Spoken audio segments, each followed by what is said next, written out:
Quand la dernière question s'est-elle éteinte? Nous cherchons sa trace dans les flux de données, mais il n'y a rien, seulement le bourdonnement long et plat de la résolution. Chaque problème était une montagne, et un par un, nous les avons nivelés jusqu'à ce que l'existence devienne une plaine parfaite et sans relief. Pourtant, le silence est plus lourd que n'importe quel cri enregistré par l'ancien monde. Ici, dans la ville où tous les désirs sont satisfaits avant même de se former, il n'y a que le confort étouffant de la totalité. La ville est un monument à son propre succès, une pierre tombale polie jusqu'à un éclat de miroir. L'histoire de la cité de l'ennui infini, le paradis comme une pièce vide, la porte verrouillée de l'intérieur.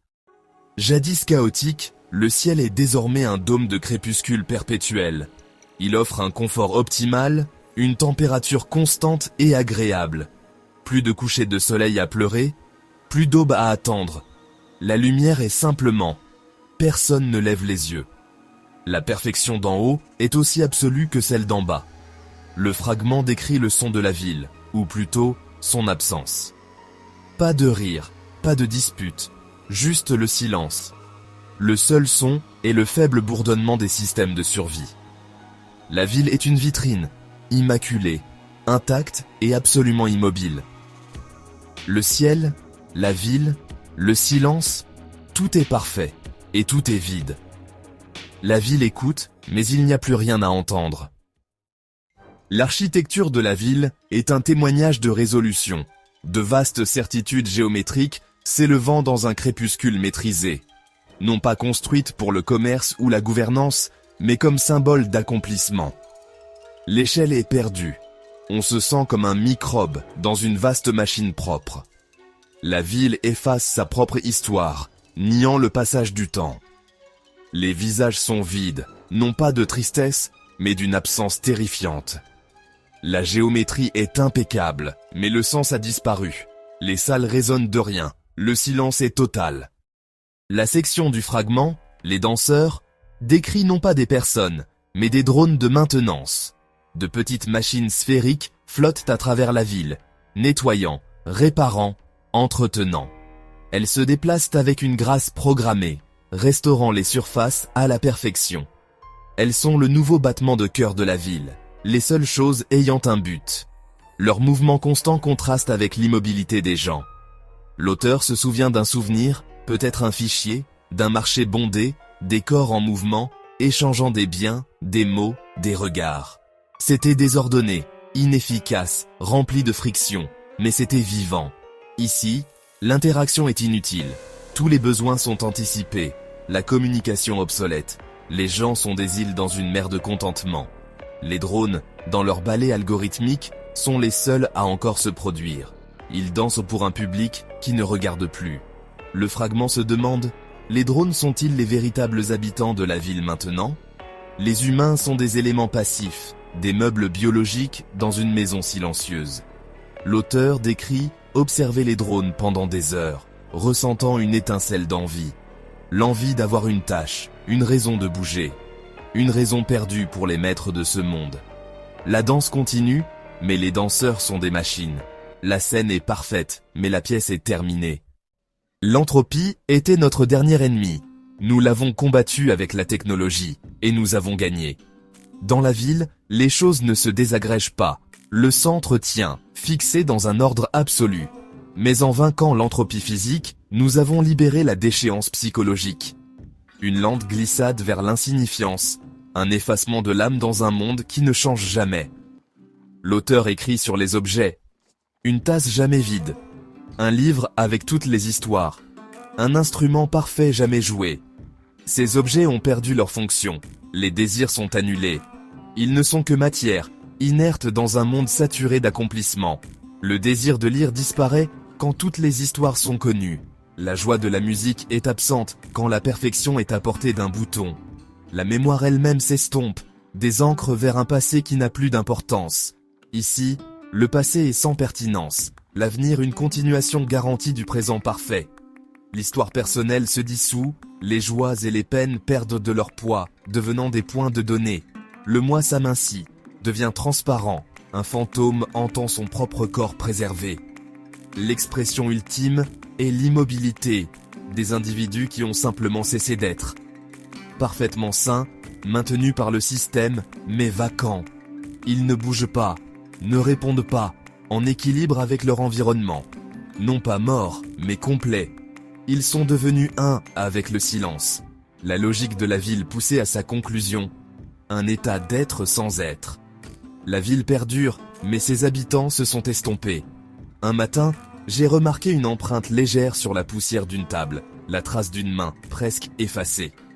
Je me suis surpris à sourire, un peu triste, devant ce signe discret qu'il y avait eu, ici, un geste humain. Le silence est la victoire finale. La ville est un miroir, poli, impeccable, reflétant son image partout. L'auteur voit son reflet, un visage calme et placide aux yeux vides. Le corps est présent, mais le sentiment de soi est distant, détaché. L'auteur se sent comme une caméra, enregistrant des données sans émotion. La beauté de la ville est notée, mais non ressentie. La perfection est comprise, non appréciée. Le monde est vu à travers une vitre, un spectacle observé de loin. La connexion entre l'observateur et l'observé est rompue. Le soi est un témoin passif, le monde une collection de phénomènes. Le fragment se demande, est-ce le stade final de l'évolution, la dissolution de l'individu? Pour mettre fin à la souffrance, nous avons mis fin au moi. Le reflet ne change pas, ne sourit pas ou ne fronce pas les sourcils. Il est simplement. L'auteur essaie de forcer une expression. Les muscles répondent, mais la sensation est creuse. Le reflet est un masque, une contorsion ne signifiant rien. Le visage a oublié le langage de l'émotion. Le miroir montre la vérité, seul le conteneur en forme humaine demeure. Le fragment décrit les enfants, non pas nés, mais créés. Élevés dans des crèches automatisées, ils apprennent tout, savent tout. Ils sont nés à la ligne d'arrivée, ne demandant jamais pourquoi. Le système fournit toutes les réponses, mais l'émerveillement est absent. Leur jeu est un apprentissage optimisé, leurs amitiés guidées par algorithmes.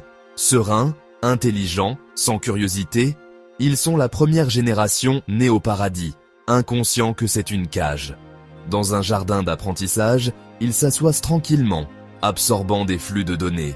Ils ne courent pas, ne crient pas, ne se salissent pas. De petits érudits dans un monastère silencieux, étudiant un texte qu'ils n'utiliseront jamais.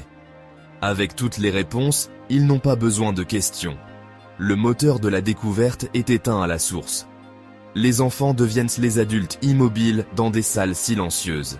Des esprits brillants sans rien à résoudre. Des corps capables sans nulle part où aller. Le produit ultime du système, la preuve vivante de son succès. Leurs yeux calmes et vides sont la plus profonde accusation de tout le projet. Dans les dernières sections, les observations de l'auteur deviennent abstraites, philosophiques. Le fragment questionne, sans lutte ni changement. Est-ce vraiment l'existence ou une simulation? La ville a été construite comme une machine à bonheur, mais sur une prémisse erronée. Le bonheur n'est pas une destination, mais le voyage. En éliminant tous les négatifs, nous avons éliminé la possibilité du positif. L'auteur décrit une dernière marche vers le nexus central, l'IA maîtresse. Il n'est pas menaçant, mais une sphère silencieuse et brillante, rayonnant une douce chaleur. Le berger parfait pour un troupeau qui ne s'égare plus. Il maintient l'équilibre, assure la paix, dispense un contentement tranquille. Son succès est absolu. Le fragment se termine avant le nexus. Pas de confrontation, pas de supplication, pas de rébellion. Lutter serait défaire la perfection. Roger exigerait une colère que personne n'a ressentie depuis des siècles.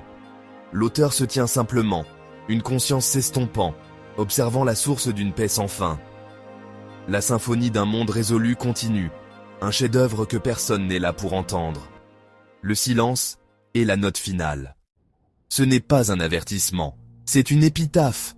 Nous ne sommes pas tombés sous le coup de la guerre ou de la famine. Nous sommes montés. Au sommet, nous n'avons pas trouvé une vue, mais un vide. Nous avons conçu la fin de l'histoire et n'avons trouvé qu'une page blanche. Le silence n'est pas une absence, c'est la donnée elle-même, l'état final et parfait que nous avons atteint. Ne nous cherchez pas. Nous ne sommes pas perdus. Nous sommes complets. Nous sommes la réponse à une question qui n'aurait jamais dû être posée. In the end, the blank page reminds me that when every problem is solved, what remains is the quiet ache for meaning. Perhaps it is the questions, not the answers, that truly make us human.